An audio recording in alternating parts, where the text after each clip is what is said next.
কিছু কিছু রোগ রয়েছে যেগুলো খুব ধীরে ধীরে আমাদের শরীরে বৃদ্ধি পায়, কিন্তু সেগুলো জীবনঘাতী রোগ, যা প্রাথমিক পর্যায়ে যদি ধরা পড়ে বা ডায়াগনোসিস করা যায় তাহলে চিকিৎসার মাধ্যমে নিয়ন্ত্রণ করা অনেকটাই সহজ হয়। কিন্তু দুঃখজনকভাবে অনেক রোগী সচেতন না হবার কারণে অনেক দেরিতে ডাক্তারের শরণাপন্ন হচ্ছেন। আমরা কথা বলছি ব্লাড ক্যান্সার নিয়ে। সুপ্রিয় দর্শক, আপনাদের সবাইকে আমন্ত্রণ জানাচ্ছি হেলথ কেয়ার ফার্মাসিউটিক্যালস লিমিটেডের সৌজন্যে আরোগ্য নিকেতন এই অনুষ্ঠানে। আপনাদের সাথে রয়েছে আমি নুসরাত জাহান দীপা। দর্শক, আমাদের আজকের আলোচ্য বিষয় হচ্ছে রক্তরোগ সিএমএল, সচেতনতা ও চিকিৎসা। আর এই বিষয়টি নিয়ে কথা বলার জন্য আজ আমাদের সঙ্গে স্টুডিওতে উপস্থিত রয়েছেন দুজন বিশেষজ্ঞ চিকিৎসক। আলোচনা শুরু করব, তবে তার আগে আমরা পরিচিত হয়ে নিয়েছি আমাদের সেই অতিথিদের সঙ্গে।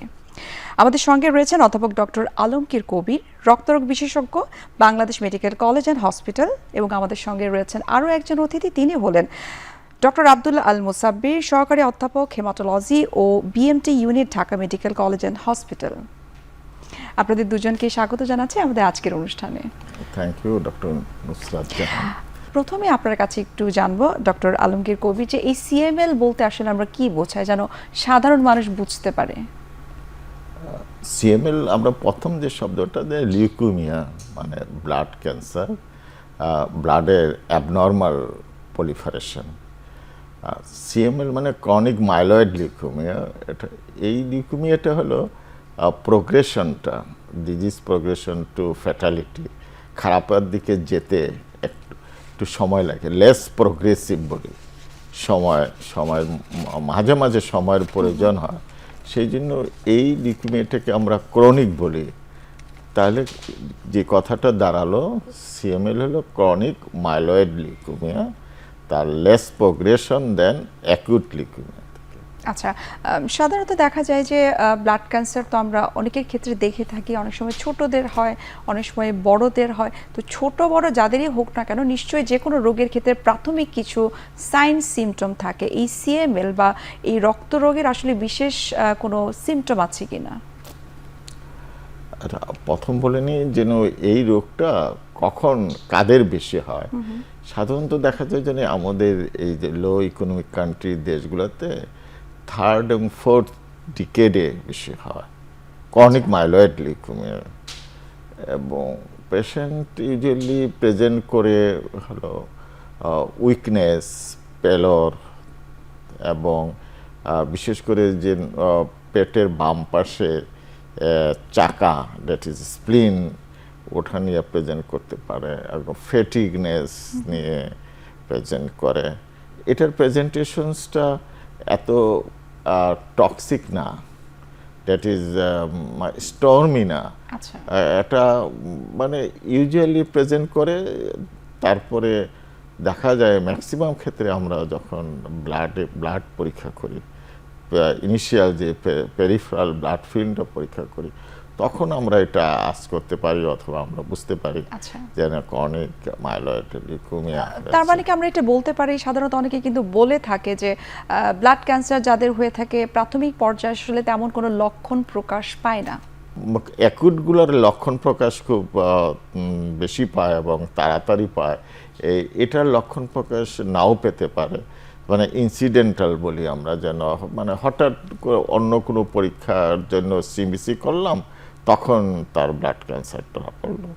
আর ইউজুয়ালি অ্যানিমিয়া থাকতে পারেও নাও পারে, কিন্তু ফেটিগনেসটা থাকে, এবং বাম সাইডে একটা মানে চাকা বলে পেশেন্টের ভাষায়, যেটি স্প্লিনোমেগালিটা থাকতে পারে। তাও 90% পেশেন্টের ক্ষেত্রে, কিছু কিছু ক্ষেত্রে স্প্লিন নাও থাকতে পারে, এরকমও পাওয়া গেছে।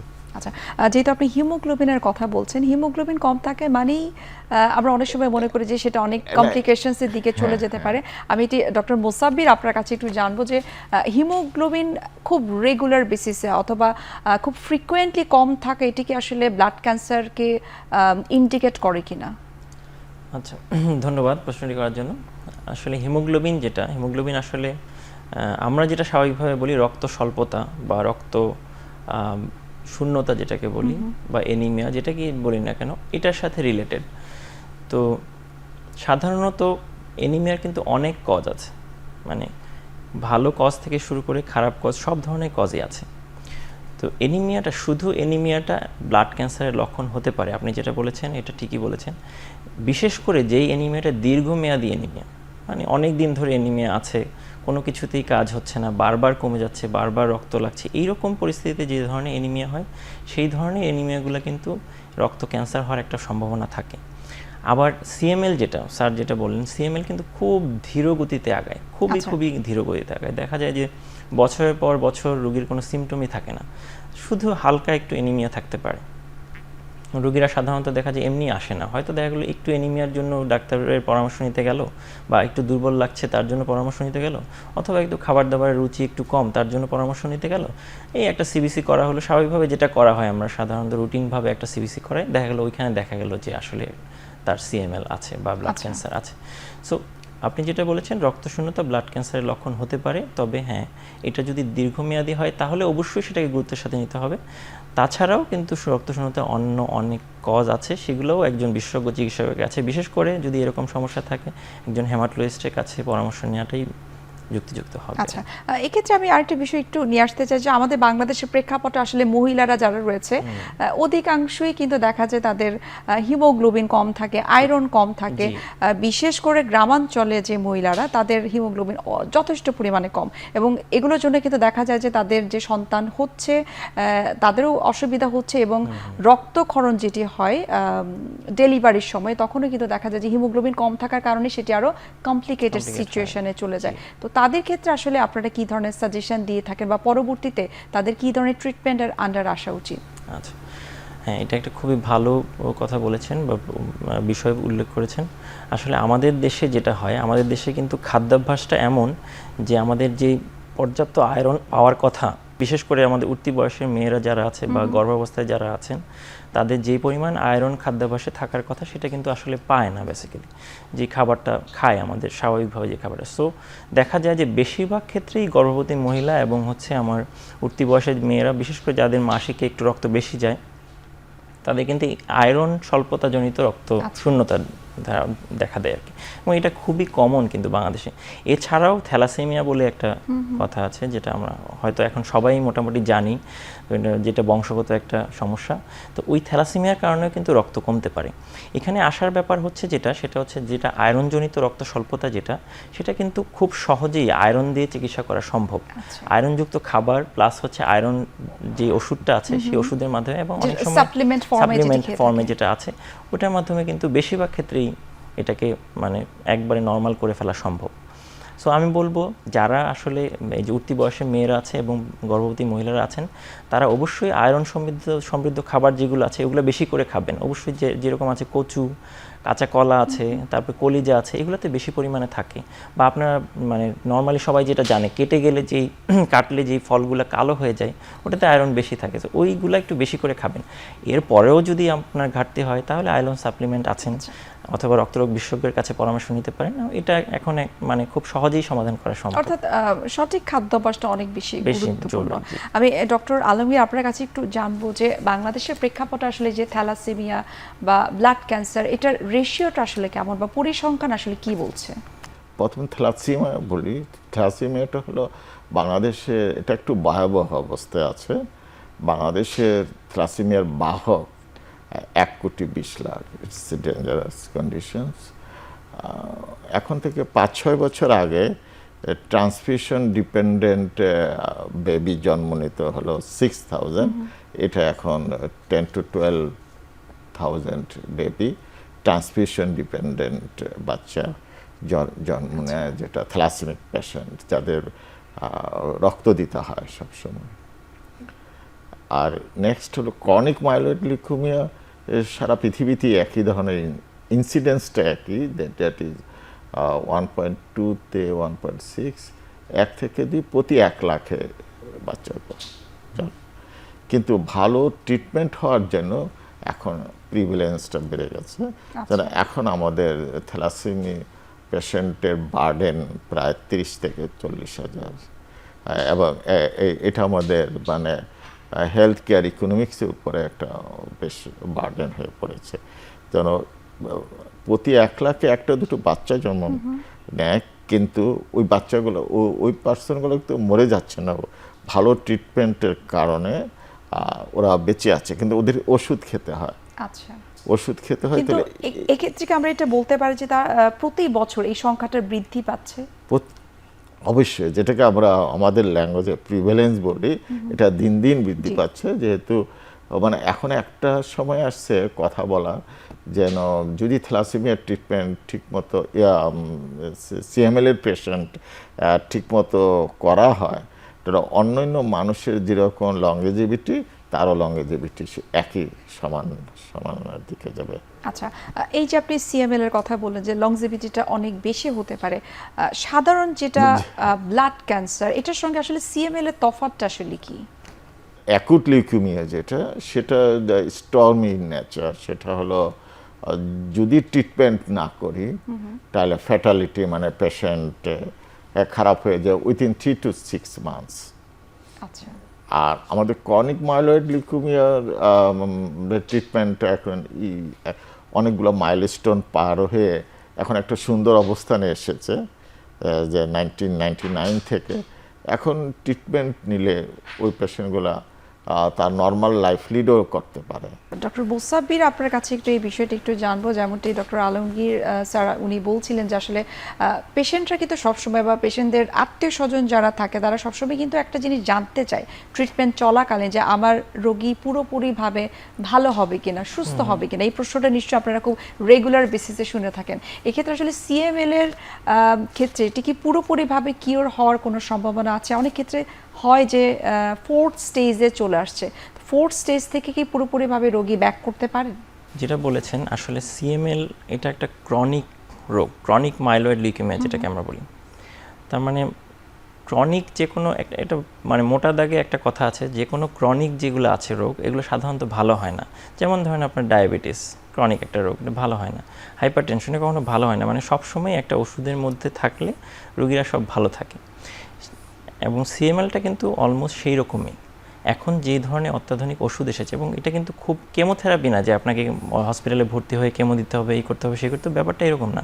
খুবই সিম্পল ওষুধ, ট্যাবলেট, প্রতিদিন আপনি একটা করে ট্যাবলেট খাবেন একদম। এখন বলা হচ্ছে যে আপনি যদি ওই ট্যাবলেটটা নিয়মিত খান, নিয়মিত ফলো আপে থাকেন, এবং আপনার স্টেজটা যদি আর্লি স্টেজে থাকে, তাহলে আপনি মোটামুটি এই রোগে মারা যাবেন না। এটা এখন বলা হচ্ছে যে সিএমএল এখন আর মরণঘাতী রোগ এরকম নেই, সহজ কথা। এখন এটা এক ধরনের ক্রনিক, মর্টালিটি রেট অনেকটাই কমে যাবে যদি প্রাথমিক পর্যায়ে ধরা পড়ে। ওটা আমার 3টা স্টেজ বেসিক্যালি আছে। প্রাথমিক আমরা বলি ক্রনিক ফেজ, সেকেন্ড যে ফেজটা সেটাকে বলা হয় এক্সিলারেটেড ফেজ, এরপরে ব্লাস্টিক ক্রাইসিস, মানে ক্রনিকটা তখন আর ক্রনিক থাকবে না, তখন অ্যাকিউট হয়ে যাবে। তো ওই অ্যাকিউটে যখন চলে যাবে তখন আসলে ওইটার সিএমএলটা আর তখন ওই রকম ভালো প্রগনোসিস থাকে না। ওই অ্যাকিউট রোগীরা তখন অ্যাকিউট লিউকেমিয়া যেটা খুব স্টর্মি হয়, খুবই খারাপ অবস্থায় থাকে এবং খুব অল্প সময় রোগীরা বাঁচে, ওইটা তখন ওই স্টেজে চলে যায়। সেই জন্য সিএমএল চিকিৎসার মূল যে উদ্দেশ্য সেটা হচ্ছে আমাকে ক্রনিক থেকে যেন অ্যাকিউটে না যায়, সেটার জন্য নিয়মিত ওষুধটা খেতে হয়। কিন্তু রোগটা পুরোপুরি ভালো হয়ে যায় না, এটা এক ধরনের ডায়াবেটিসের মতো কন্ট্রোলে রাখতে হয়। তবে এখানে ডায়াবেটিসের চেয়েও আমি বলবো ক্রনিক মাইলয়েড লিউকেমিয়া ভালো এক হিসেবে। কারণ হচ্ছে ইদানিং কিন্তু রিসার্চাররা গবেষণার মাধ্যমে এমন একটা পর্যায়ে নিয়ে গেছেন যে আপনি যদি 5 থেকে 6 বছর বা 7 বছর নিয়মিত ওষুধটা খেতে পারেন এবং টাইম মেনটেন করতে পারেন, কিছু মাইলস্টোন স্যার বলছি, ওই মাইলস্টোনগুলো অ্যাচিভ করতে পারেন, তাহলে কিন্তু 5 থেকে 6 বছর পর ওষুধ বন্ধ করা যায় এবং তার মধ্যে 50% রোগী কিন্তু সম্পূর্ণ ওষুধ ছাড়াই ভালো হয়ে যায়, আর সিএমএল কখনো আসে না এরকম। আর বাকি 50% যাদের আবার আসে তাদেরকে আবার ওষুধ দিয়ে টোটালি মোটামুটি সুস্থ রাখা যায়। মানে মোটা দাগে সারা জীবনই খেতে হবে, কিন্তু 50% রোগী 5-6 বছর ঠিক মতো খেলে কিন্তু ওষুধ বন্ধ করে সম্পূর্ণ সুস্থ থাকা সম্ভব। সঠিক সময়ে সঠিক চিকিৎসাটা নিতে হবে, তবেই সুস্থ থাকা সম্ভব। আমরা এই বিষয়গুলো নিয়ে আরো বিস্তারিত আলোচনা করব। একটা বিরতির সময় হয়ে গেছে, আমরা বিরতি নিচ্ছি।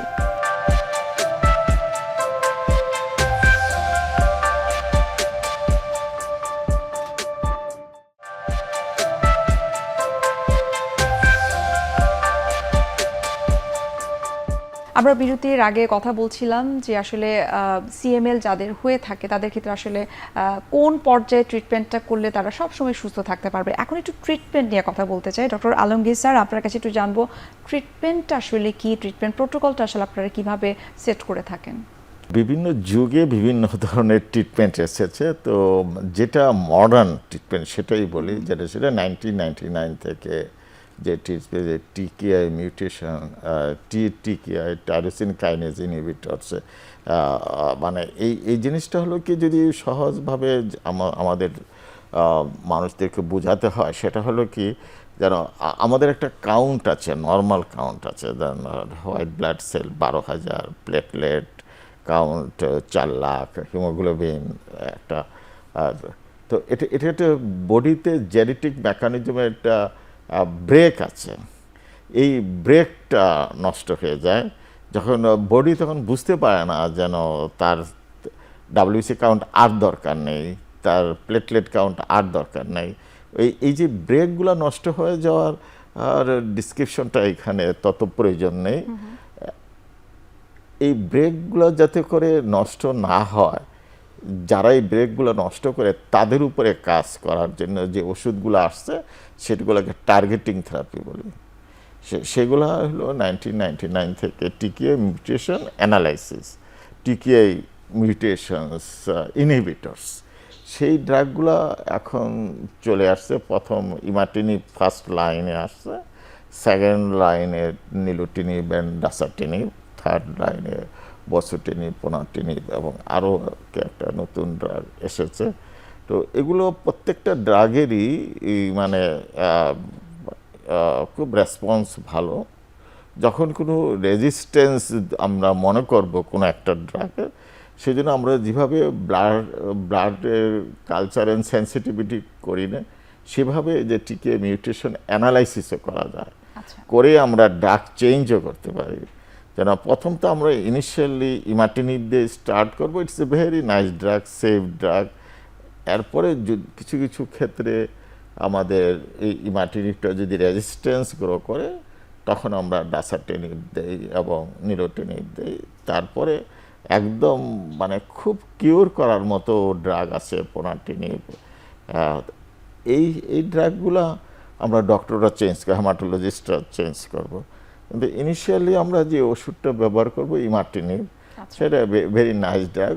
হোল ওয়ার্ল্ডেই এই ড্রাগটা ব্যবহার করে, আমাদের দেশেও আমরা ব্যবহার করি। আগে বাইরে থেকে আনা হতো, এখন আমাদের দেশেও 8-10টা ফার্মাসিউটিক্যালস এই ড্রাগটা তৈরি করে।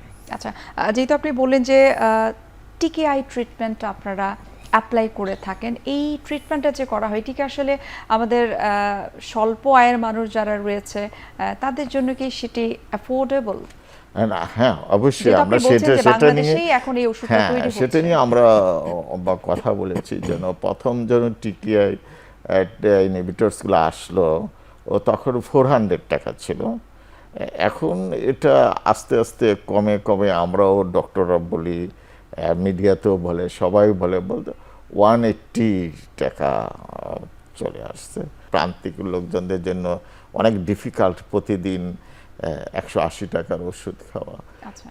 সেখানেই আমাদের এইসব প্রোগ্রামগুলার মূল কারণ, কেন আমরা এগুলো গভর্নমেন্ট নিতে পারে এগুলা, তারপরে সমাজে বিত্তশালী লোকরাও ফাউন্ডেশন করতে পারে, যার মাধ্যমে ইটস পসিবল আমাদের দেশেও যেন ব্লাড ক্যান্সারের ট্রিটমেন্টে সাধারণ জনগণ যাতে করে করতে পারে, তার জন্য কিছু করার অনেক সম্ভাবনা আছে। ডক্টর মোসাব্বির, আপনার কাছে জানতে চাই যে এই ধরনের কোনো ইনিশিয়েটিভ আপনারা নিয়েছেন কিনা? হ্যাঁ, আসলে এই ধরনের ইনিশিয়েটিভ অলরেডি আছে। গভর্নমেন্ট থেকে এক ধরনের সাবসিডি দেওয়া হয়। সাবসিডি মানে হচ্ছে গভর্নমেন্ট কিন্তু এখন কিছু কিছু বড় হাসপাতাল আছে যেখানে হেমাটোলজি বিভাগ আছে, ওই বিভাগে বহির্বিভাগে আপনার যে এই যে টিকিআই ইমাটিনিব যেটা আছে আমরা বলি, ওই ইমাটিনিব কিন্তু সাপ্লাই দিচ্ছেন গভর্নমেন্ট। এবং রুগীরা অনেক ক্ষেত্রে দেখা যায় মাসে 10টা বা 15টা এরকম করে পাচ্ছেন, মানে অর্ধেক হয়তো রুগীরা হসপিটাল থেকে নিচ্ছেন, বাকি অর্ধেক হয়তো কিনছেন। তো ব্যাপারটা এরকম। তবে আমি বলবো এটা এখনও পুরো বছরে অনেক সময় কাভার হয় না। রুগী যেই পরিমাণ আছে সেই তুলনায় আসলে এই ওষুধটা কিছুটা অপ্রতুল। দেখা যায় হয়তো আমাদের অর্থ বছরে একবার যখন দেয়া হয় সেটা হয়তো 6 মাস বা 7 মাসের মতো পাওয়া যায়, তারপরে দেখা যায় আবার কিছুদিন গ্যাপ থাকে এরকম। এবং একটা জিনিস যেটা আপনার দেখেন, টিকিআর যে স্যার যেটা বললো, একটা ওষুধের দাম মাত্র এখন 190 টাকাও নেমে গেছে এরকম। তো সেই ক্ষেত্রে মাসে হয়তো সর্বোচ্চ আপনার 6,000 টাকার মতো খরচ হয় একজন রুগীর যে ওষুধটা খেতে আর কি। তো এখন যদি ওইখান থেকে, মানে এখন যদি আমাদের দেশে মোটামুটি যারা ইনকাম করে তারও 2-3 হাজার টাকার মতো ইনকাম করে, সর্বনিম্ন ইনকামও যদি আমি বলি, এখন যদি গভর্নমেন্ট ওইখানে 6,000 টাকার থেকে 4,000 টাকার ওষুধও দিতে পারে রুগীদেরকে, তাহলে আমি বলবো এই রুগীরা, যেহেতু এই রুগীদের মানে সার্ভাইভালটা খুবই ভালো, ওষুধ খাওয়া অবস্থায় রুগীদের মৃত্যু ঝুঁকি নাই বললেই চলে। তো সেক্ষেত্রে এই জায়গাটায় আমার মনে হয় কাজ করার সুযোগ আছে গভর্নমেন্টের এবং পলিসি লেভেলের। আমরা যেটা বলছেন আপনারা, আমরা কিন্তু ডাক্তাররা বিভিন্ন ফোরামে, এই যে সিএমএল ডে আজকে যেমন পালিত হচ্ছে, এখানে কিন্তু আমরা এই পলিসি নিয়ে আলাপ করছি এবং কথা বলছি, যেন সিএমএল রোগী এই বছরে কিন্তু প্রতিপাদ্য বিষয়ে কিন্তু এটা লেখা আছে যে প্রতিপাদ্য আসেই হচ্ছে সব সিএমএল রোগীর চিকিৎসা নিশ্চিত করতে হবে, এটাই কিন্তু এই বছরের প্রতিপাদ্য বিষয় সিএমএল ডের। তো সেই থেকে প্রেক্ষাপট থেকে কিন্তু আমরা পলিসি লেভেলে যারা আছেন, তারপরে যারা আপনারা যারা সাংবাদিকরা আছেন, সবাই মিলে এই জিনিসটা নিয়ে যদি আলাপ আলোচনা করা যায় এবং আমাদের সিএমএল রোগীর একটা রেজিস্ট্রি করে কতজন রোগী আছেন সেই অনুযায়ী একটা বাজেট তৈরি করে যদি দেয়া যায়, তাহলে কিন্তু আমার মনে হয় আমাদের বাংলাদেশে যে সিএমএল রোগীরা আছেন তাদের সবাইকে কিন্তু মোটামুটি চিকিৎসার আওতায় আনা সম্ভব। আচ্ছা, যেহেতু বললেন যে আজ ওয়ার্ল্ড সিএমএল ডে, এই সিএমএল ডে উপলক্ষে আসলে সারাদিন আপনাদের কি কি ধরনের আসলে কর্মসূচি রয়েছে, কি কি প্রত্যাশা রয়েছে, কি কি সুপারিশমালা রয়েছে যেন এই ধরনের রোগীরা আরো ভালো ট্রিটমেন্ট পেতে পারে, স্বল্প আয়ের মানুষ, এবং তার পাশাপাশি যেন সহজলভ্য হতে পারে, সুলভ মূল্যে যেন ট্রিটমেন্টগুলো পেতে পারে, কি ধরনের কর্মসূচি রয়েছে আসলে আপনাদের? আচ্ছা, সিএমএল ডে আমরা প্রতি বছর কিন্তু এই 22শে সেপ্টেম্বরে পালন করি। তো 22শে সেপ্টেম্বর একটা মজার আছে যে সিএমএল এর মেইন যেই রোগটা হওয়ার যে মেকানিজম বা যেই কালপ্রিট যে জিনটা আমরা, সেটা কিন্তু 922 বলি আমরা, 922 ট্রান্সলোকেশন, বা এটাকে বলা হয় ফিলাডেলফিয়া ক্রোমোজোম। তো এখানে যে 9 এবং 22, 9টা হচ্ছে মাস, 9 মাস মানে সেপ্টেম্বর, আর 22 মানে 22 নাম্বার দিন। তো সেই হিসাবে কিন্তু প্রতি বছর আপনার 22শে সেপ্টেম্বর এই সিএমএল ডেটা পালিত হয়। তো এই বছর আমাদের কিন্তু আমরা যে হেমাটোলজিস্টরা যারা আছি তাদের একটা সোসাইটি আছে, আপনারা জানেন হয়তো, হেমাটোলজি সোসাইটি অফ বাংলাদেশ। তো আমরা কিন্তু হেমাটোলজি সোসাইটি অফ বাংলাদেশ এই ধরনের যে কোনো বিশেষ ডেতে আমরা সব কর্মসূচি রাখার চেষ্টা করি। সেই ধারাবাহিকতায় এই বছরও কিন্তু আমরা ঢাকা মেডিকেলে সকালে একটা র্যালি, তারপর একটা আলোচনা অনুষ্ঠান, সায়েন্টিফিক সেমিনার, এগুলো কিন্তু আমরা রেখেছি। অন্যান্য যে স্পেশালিটি যারা আছেন তাদেরকে আমন্ত্রণ জানিয়েছি এই রোগ সম্পর্কে আলোচনা করার জন্য, এবং এখানে আরও কি বেটার কি করা যায় সেই ব্যাপারে। তাছাড়াও আমাদের সোসাইটির যে প্রেসিডেন্ট সেক্রেটারি যারা আছেন তারা কিন্তু বিভিন্ন উচ্চ লেভেলে এই নিয়ে আলাপ আলোচনা করছেন যে এই রোগীদেরকে আরও কিভাবে চিকিৎসাটা সুনিশ্চিত করা যায়, তাদেরকে কিভাবে ওষুধগুলো আর একটু ফ্রি বা কম খরচে দেওয়া যায়, এরকম ব্যাপারগুলো কিন্তু আমরা আলোচনা করছি। তাছাড়া গভর্নমেন্ট লেভেল থেকে বা পলিসি লেভেল থেকে যদি যে ওষুধগুলো এখন কিন্তু বাংলাদেশে তৈরি হওয়াতে দাম অলরেডি কম, তাছাড়াও যদি আরও বিভিন্ন ধরনের ব্যাপার আছে, কিছু প্রণোদনা দেয়া, কিছু ট্যাক্স রিবেট দেয়া, এরকম কিছু করা গেলে কিন্তু ওষুধের দাম আরও কমানো সম্ভব। সেক্ষেত্রে রুগীদের হাতের নাগালে আরও চলে আসা সম্ভব এই ওষুধটা। এবং সব রুগীরাই কিন্তু একটাই সমস্যা, যেটা দীর্ঘমেয়াদী খেতে হয়, একটু খরচ বেশি হয়, সেই কারণেই কিন্তু রুগীরা অনেক সময় ডিসকন্টিনিউ করে তো বা গ্যাপ দেয় ওষুধটা। তো এই জায়গাটায় যদি আমরা কাজ করতে পারি, ওষুধটা যদি আমরা অ্যাটলিস্ট আমরা যদি 30 দিনের মধ্যে 20 দিন বা 22 দিন যদি আমরা রুগীদেরকে দিতে পারি, যারা বিশেষ করে, সবাইকে না হয়তো, যাদের আয় বা প্রান্তিক লেভেলের লোকজন যারা আছে তাদেরকে যদি আমরা দিতে পারি, তাহলে কিন্তু ওরা ইজিলি এই ওষুধটা নিয়মিত খেতে পারে এবং তাদের এই রোগটা নিয়ন্ত্রণে থাকা সম্ভব হয়। আচ্ছা, আমরা এই ব্যাপার নিয়ে কাজ করছি। চমৎকার বললেন আপনি। তার পাশাপাশি আরেকটা বিষয় আমার জানার আছে, যেমন এই যে বিভিন্ন ধরনের কর্মসূচি হচ্ছে, আপনারা বিভিন্ন ধরনের প্রস্তাবনা দিচ্ছেন, এই ধরনের কর্মসূচিগুলো তো আসলে ঢাকা কেন্দ্রিক হচ্ছে, শহর কেন্দ্রিক হচ্ছে, কিন্তু প্রান্তিক পর্যায়ে এই সিএমএল রোগটাকে যেন প্রিভেন্ট করা যায়, এটার জন্য কি কোনো ধরনের ইনিশিয়েটিভ আপনারা নিয়েছেন কিনা, বা ওখানে কোনো আপনাদের কার্যক্রম রয়েছে কিনা, বা পালন করেন কিনা আপনারা? আচ্ছা, যেটা বলেছেন, আসলে এই রোগটা বা ব্লাড ক্যান্সার, যেটা যে কোনো ব্লাড ক্যান্সারই আসলে প্রিভেনশন করা যায় না মূলত আর কি। যেটা এখানে যে কাজটা আমরা করতে পারি সেটা হচ্ছে আর্লি ডিটেকশন, যেটা আপনি একবার বলেছিলেন যে যত দ্রুত সম্ভব বা প্রাথমিক পর্যায়ে, যেহেতু 3টা ফেজ আছে, আমরা যদি প্রথম ফেজেই রোগটা ধরে ফেলতে পারি তাহলে এবং চিকিৎসা দিতে পারি, সেক্ষেত্রে কিন্তু আমার রোগটা সম্পূর্ণ নিয়ন্ত্রণে রাখা সম্ভব। তো এই ক্ষেত্রে আমরা কাজ করছি, বিশেষ করে হেমাটোলজি ডিপার্টমেন্ট কিন্তু এখন বাংলাদেশের অনেক মেডিকেল কলেজেই আছে। যদিও এটা অপ্রতুল এখনও, সব মেডিকেল কলেজে এখনও নেই, কিন্তু সব যত ডিপার্টমেন্ট আছে আমরা কিন্তু সবাই একযোগে কিন্তু এই সিএমএল ডেটা পালন করার একটা চেষ্টা করি, অথবা একটা সেন্ট্রালি প্রোগ্রাম হয় কিন্তু পেরিফেরি যারা আছে তারাও নিজস্ব ক্যাপাসিটিতে কিন্তু এই প্রোগ্রামগুলো বা এই সচেতনতামূলক কাজকর্মগুলো কিন্তু চালিয়ে যাচ্ছেন। তো এইভাবে আমরা চেষ্টা করছি, হয়তো এখনও চেষ্টাটা অপ্রতুল, ভবিষ্যতে আরও বাড়বে আশা করছি।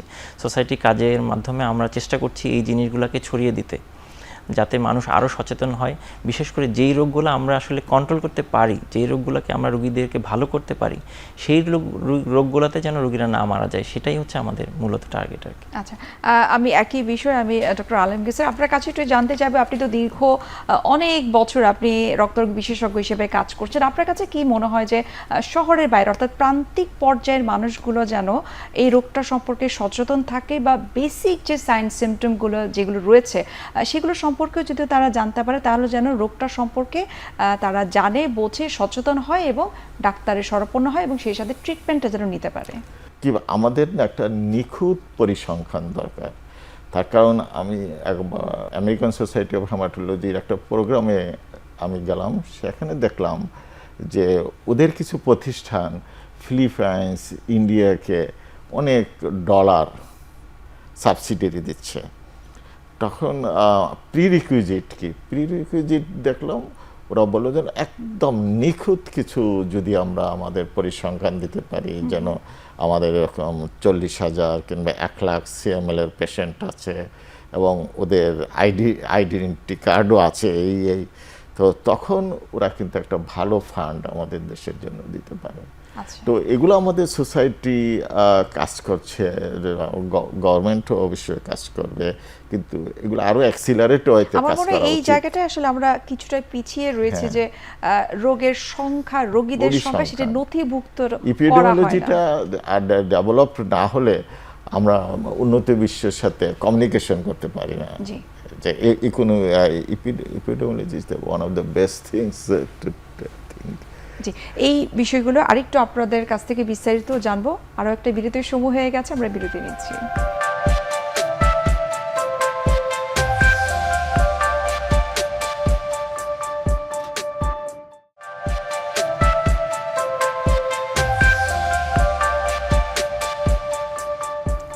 বিরতির আগে আমরা কথা বলছিলাম যে আসলে বাংলাদেশের যে আসলে স্বাস্থ্যের যে অবস্থা, আমরা যদি বলি যে বিশেষ করে যে সিএমএল এর কথা যদি বলি, আপনি যেমনটাই বলছিলেন যে বাইরের দেশগুলোতে নথিভুক্ত করা হয়, রেজিস্ট্রিকৃত করা থাকে, কিন্তু যেটি আমাদের দেশে একেবারেই নাই। আপনি খুব চমৎকার বললেন যে সেটির জন্য কাজ করা হচ্ছে।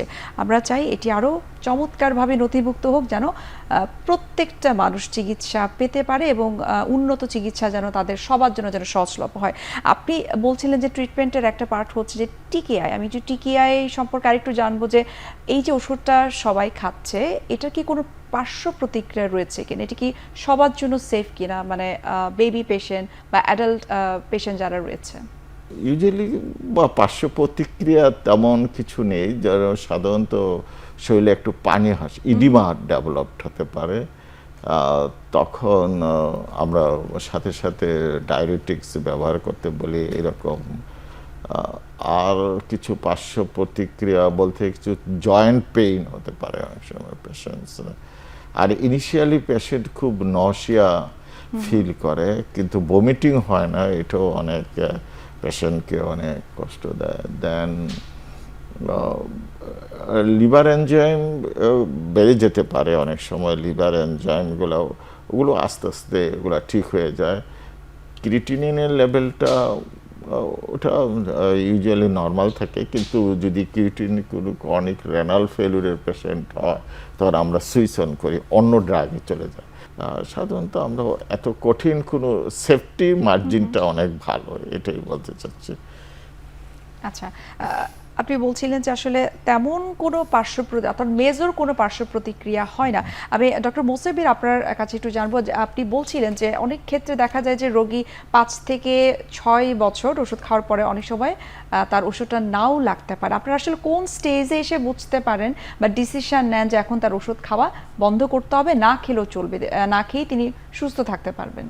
আচ্ছা, ঠিক আছে, ভালো প্রশ্ন করেছেন। এটাই আসলে সিএমএল এর যে চিকিৎসা, সেই চিকিৎসার সর্বশেষ যে আপডেটটা, সেটা বেসিক্যালি কিন্তু এটা, মানে এটা নিয়েই কিন্তু বেশি কাজ হচ্ছে এখন।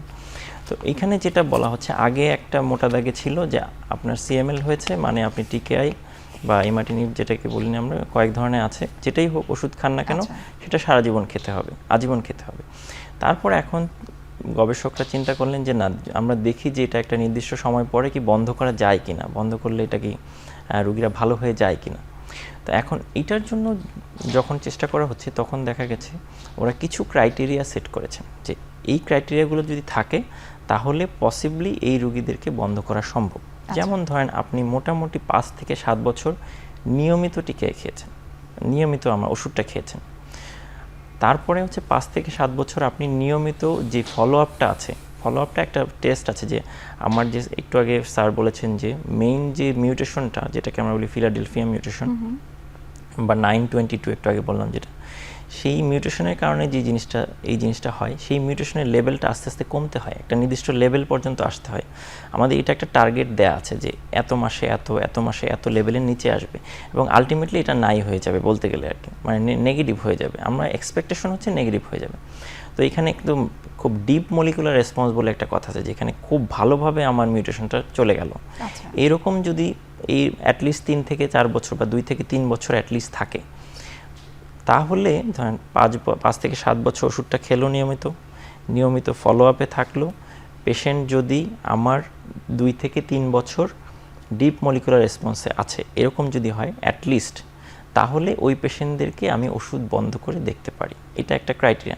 বন্ধ করে দেখার পরেও আমাকে পরের 6 মাস পর্যন্ত রেগুলার আমার এই যে মিউটেশনটা ওইটা লেভেলটা দেখতে হয় আমাকে, প্রতি মাসেই 1বার থেকে 2বার করে 6 মাস পর্যন্ত দেখতে হয়। এইভাবে দেখার পরে গবেষণায় দেখা গেছে যে যাদেরকে এই ক্রাইটেরিয়া ফিল আপ করার পরে বন্ধ করা হয়েছে তাদের ক্ষেত্রে কিন্তু প্রায় 50 থেকে 60% রোগী কিন্তু আর ওষুধ লাগেনি। দেখা গেছে এখনও পর্যন্ত গবেষণা প্রায় 5-6 বছর পর্যন্ত কিন্তু দেখা হয়ে গেছে, দেখা গেছে এইরকম 40-50% বা 60% রোগী আর সিএমএল ব্যাক করেনি। তার মানে বলতে গেলে ওরা একরকম ফাংশনালি কিওরই বলা যায়, ওষুধ ছাড়া যেহেতু ভালো আছে। তো এটা একটা মানে এই গবেষণাটা এখন চলছে। আমি এখানে একটু সতর্কতা বলবো, আমরা যেহেতু এখানে একটা পাবলিকলি জিনিসগুলো আলোচনা করছি, নিজে থেকে কিন্তু এই জিনিসটা বন্ধ করা যাবে না, অবশ্যই হেমাটোলজিস্টের পরামর্শ নিয়ে বন্ধ করতে হবে। আচ্ছা, এখন আমার আরেকটা প্রশ্ন হচ্ছে যে আমরা তো জানি যে যে কোনো ধরনের রোগ হবার ক্ষেত্রে lifestyle modification is very important. যিনি ডায়াবেটিক পেশেন্ট, যিনি কার্ডিয়াক পেশেন্ট, যিনি রেনাল পেশেন্ট, আমরা বলি যে নিয়মিত হাঁটতে হবে, নিয়মিত তার খাবারের বিবেচনাগুলো খুব চমৎকার করে সিলেকশন করতে হবে। এই ক্ষেত্রে সিএমএল এর রোগী যারা রয়েছে তাদেরকে খাদ্যাভ্যাসের কোনো পরিবর্তন করতে হয়? সিএমএল রোগীদের স্পেসিফিক্যালি কোনো আলাদা ধরনের খাদ্যাভ্যাসের প্রয়োজন নেই। সিএমএল রোগীরা যদি ওষুধ নিয়মিত খায়, ওদের রোগ যদি নিয়ন্ত্রণে থাকে, তাহলে সিএমএল রোগীরা মূলত স্বাভাবিক মানুষ। মানে আমি আপনি যেরকম স্বাভাবিক, সিএমএল রোগীরাও একদম ওই রকম স্বাভাবিক মানুষ। তো স্বাভাবিক যে খাবার দাবার আছে সেগুলো ওরা খেতে পারবে, কোনো ধরনের রেস্ট্রিকশন নেই বা কোনো কিছু বেশি খেতে হবে এরকম কিছু নেই। তবে অবশ্যই আপনি যেটা বলেছেন যে খাদ্যাভ্যাস কিন্তু স্বাস্থ্যকর হতে হবে, স্বাস্থ্যকর খাদ্যাভ্যাস হতে হবে, প্লাস হাঁটাচলা করা, এগুলো কিন্তু রোগের ওপর, মানসিক স্বাস্থ্যের উপর সব কিছুর উপরেই কিন্তু ইফেক্ট ফেলে। সো আমি বলবো সিএমএল রোগীরা বিশেষ করে যারা আছেন তারা স্বাস্থ্যকর খাবার খাবেন, নিয়মিত হাঁটার অভ্যাস করবেন, ব্যায়াম করার অভ্যাস করবেন, সুস্থ লাইফস্টাইল যেটাকে বলে সেটা লিড করার চেষ্টা করবেন। তাহলে আপনার রোগটার থেকে যেই যদি কোনো ধরনের কোনো সমস্যা হয়ও সেটাও আপনার অর্থাৎ হেলদি লাইফস্টাইল লিড করতে হবে। আমি ডক্টর আলমগীর স্যার আপনার কাছে একটু জানবো যে যে কোনো ধরনের আসলে রোগ হবার ক্ষেত্রে কিন্তু রোগীর পরিবারের সদস্য যারা থাকে একটু স্ট্রেস ফিল করে, মানসিকভাবে একটু চাপ অনুভব করে। সিএমএল এর রোগীরা যখন তারা শুনে যে এই ধরনের তার রোগ হয়েছে, সেক্ষেত্রে রোগীদেরকে আসলে আপনারা কিভাবে তার মানসিক চাপ কমানোর জন্য কাউন্সিলিংটা আসলে কিভাবে করে থাকেন? অনেক সুন্দর প্রশ্ন। আমার মনে হয় এটা আমাদের ব্যর্থতা বলবো, আমাদের সমস্ত ডক্টরদের 1,20,000 ডক্টর আছে, তো আমাদের ব্যর্থতা হলো কি আমরা কাউন্সিলিংটা ভালো হয় না। আর এটা রুগীদেরও পারসেপশনটা মানে ডাক্তারদের সম্পর্কে ভালো না। দেন এই রুগীর যখন কাউন্সিলিং স্টার্ট করি তখন আমি বলি, দেখেন এখন থেকে 10 বছর আগে ছিল সিএমএল হার্ড টু কিউর, মানে কিউর করতে কষ্ট হয়। নাও আমরা বলি CML is a curable disease, more or less curable disease. কিন্তু রুগীরা করে নাকি যেন ওরা কিছুদিন ভালো থাকার পরে ওষুধটা বাদ দিয়ে আসে, কিন্তু কিংবা একটা রেগুলার লাইফ লাইনে যেতে চায় না, যেন 3 মাস 2 মাস পর পর সিবিসি করতে হবে, তারপরে আমি ওষুধটা খাওয়াতে পারবো কিনা সেজন্য লিভারটা কিডনি সেই মানে বায়োকেমিক্যাল টেস্টগুলো করতে হবে। তো এগুলো খুব সুন্দরভাবে না করলে রুগী যে কোনো সময় খারাপ হয়ে যেতে পারে। আর উনি যে প্রফেশনে আছে আমরা বলি যেন সেই প্রফেশনেও থাকতে পারবেন, এবং সে যদি দেশের বাইরে তো আমাদের পরে 1 কোটি লোক আছে, ওই প্রফেশনে ওখানে ওরা থাকতে পারবেন। এবং দুঃখজনক হলো সত্য কি যেন আমাদের মানে মানে এই যে বিদেশে আমাদের যে লোকজন থাকে তাদেরও আর্নিং খুব একটা বেশি না হওয়ার জন্য ওরা ওইসব দেশে যেসব হেমাটোলজিস্টরা আছে ওদের কাছে পৌঁছতে পারে না। ওদের কাছে না পৌঁছার জন্য আমরা বলি যেন আপনি অবশ্যই আমাদের ইমেইল, হোয়াটসঅ্যাপ এগুলো ব্যবহার করে ওই পরীক্ষাগুলো করে আমাদেরকে জানাবেন। আর নেক্সট টাইমে আমরা বলি যেন এটা ভয় পাওয়ার কিছু নেই, ভয় পাইলে তুমি আপনাকে আবার বিদেশে যে চাকরি করতে বলতাম না। ভালো থাকবেন, সুস্থ থাকবেন, কিন্তু always we have to connectivity with the haematologist. আমি এই বিষয়টি আরেকটু বিস্তারিত আপনাদের দুজনের কাছ থেকে জানার চেষ্টা করব। আমাদের আরও একটা বিরতির সময় হয়ে গেছে, আমরা বিরতি নিচ্ছি।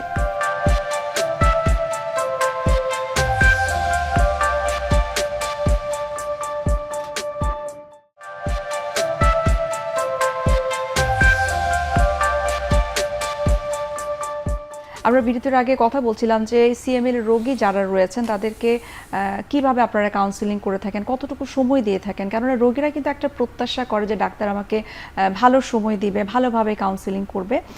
আমি যতটুকু জানি যে স্বাস্থ্য শিক্ষা অধিদপ্তর যারা রয়েছেন তাদের থেকে একটা নীতিমালা প্রণয়ন করা হয়েছে যে মেডিকেলে যারা পড়ছে 5ম বর্ষে একটা তাদের পাঠ্যপুস্তকে পুঁথিগত বিদ্যা যেটাকে আমরা বলছি সেখানে কিন্তু ইনক্লুড করা হয়েছে যে রোগীদেরকে কিভাবে তারা ট্রিট করবে, কিভাবে তারা কথা বলবে, কতটুকু সময় দিবে। তো এই বিষয়টিকে আসলে আপনারা কিভাবে দেখছেন?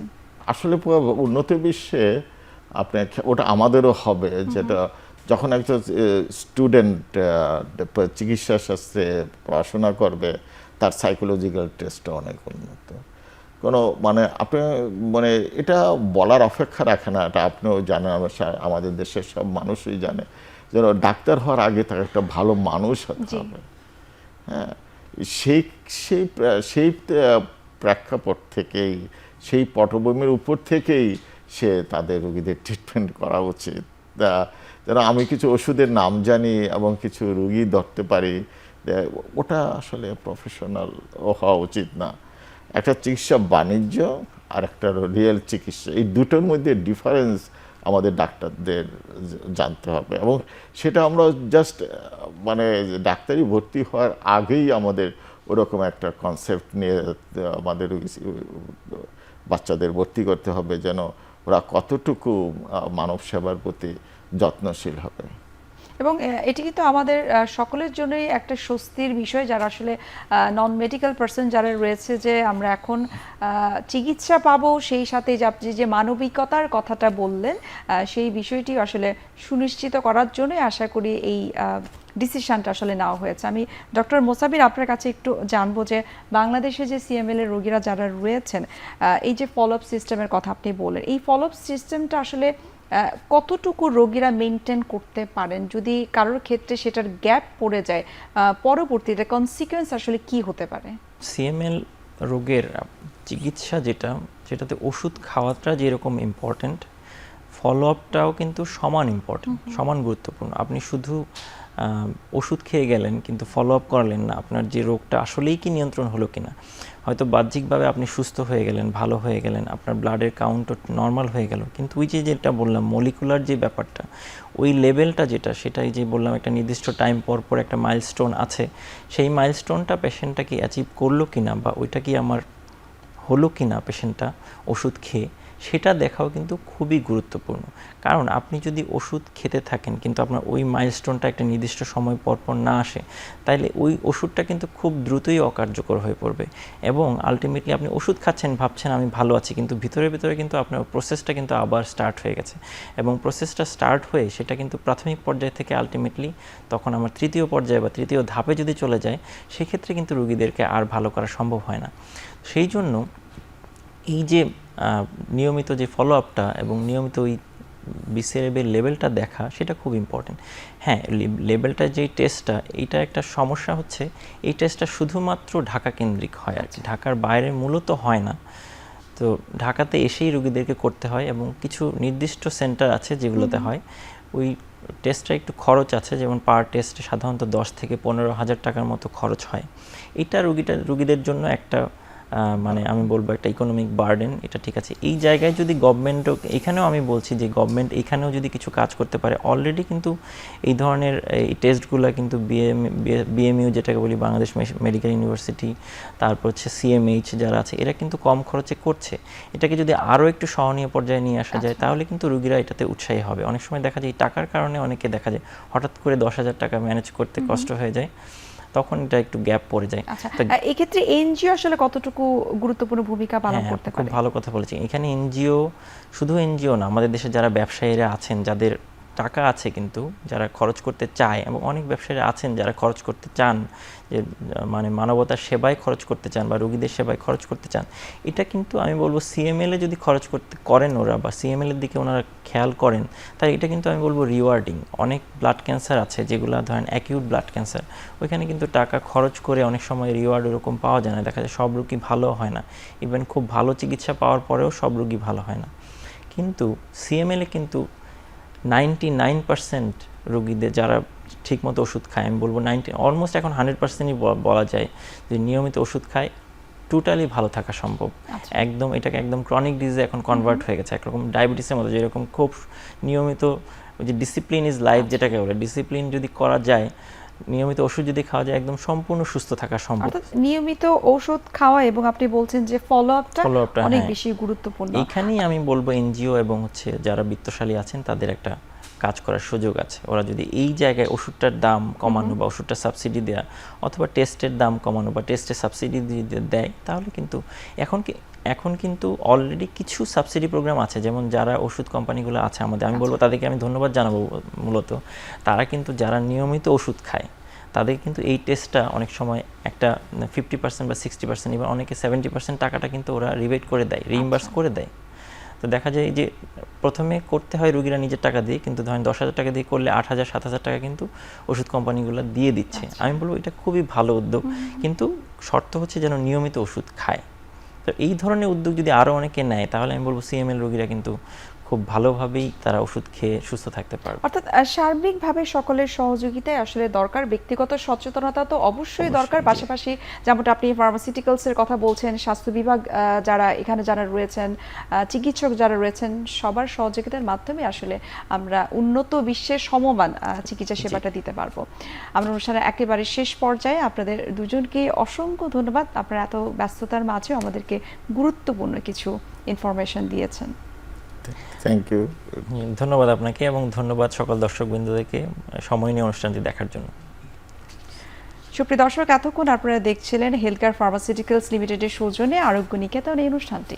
আজ এখানে শেষ করছি, দেখা হবে আবার আপনাদের সঙ্গে। সে পর্যন্ত আপনারা সবাই ভালো থাকুন, সুস্থ থাকুন। আল্লাহ হাফেজ।